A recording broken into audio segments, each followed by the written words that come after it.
Эти волшебные и пока еще экзотичные для Крыма цветы ранункулюсы выращивают в своих теплицах в Симферопольском районе Адиль и Айше Сеферовы. Адиль по образованию повар, а Айше – медсестра. И еще несколько лет назад они занимались совсем другими вещами.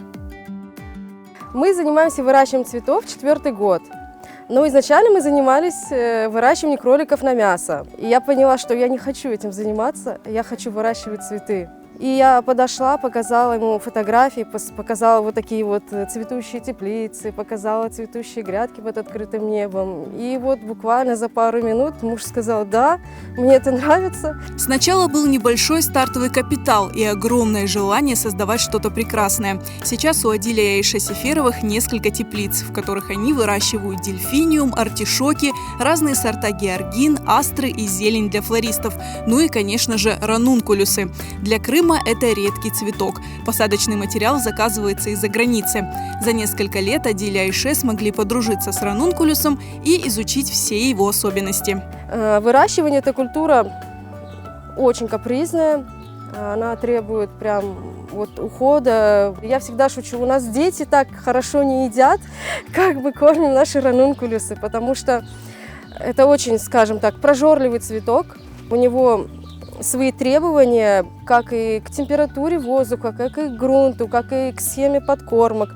У него очень много вредителей, его нужно обязательно проветривать. И несоблюдение какого-то из этих пунктов чревато тем, что это все отражается на качестве цветка.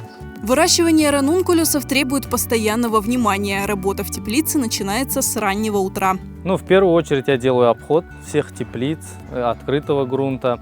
Если нужно полить, я поливаю их предварительно. Потом в теплое время суток идут подкормки, потому что цветок лучше всего берет подкормки и питание в теплое время, когда светит солнце. Если нужно провести какие-то обработки, то есть от вредителей, либо же наоборот подкормки, есть подкормки разные, как под корень, так и по листу. Вот это все проводится с утра, либо же вечером. Но все эти усилия оправдывает неповторимая красота ранункулюса.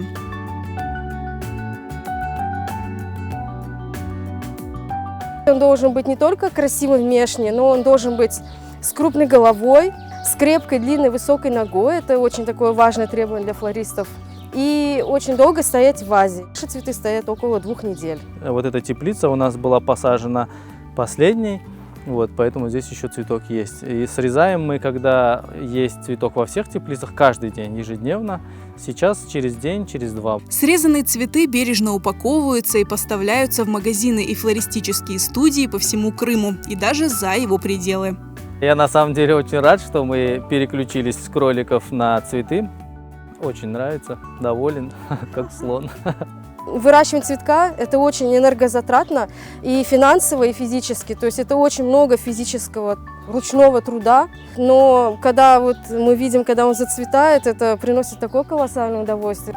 Адиль и Айше Сеферовы по-настоящему полюбили свое дело. Каждый год они пробуют высадить в своих теплицах новые, необычные и даже капризные цветы, которые в Крыму никто не выращивает.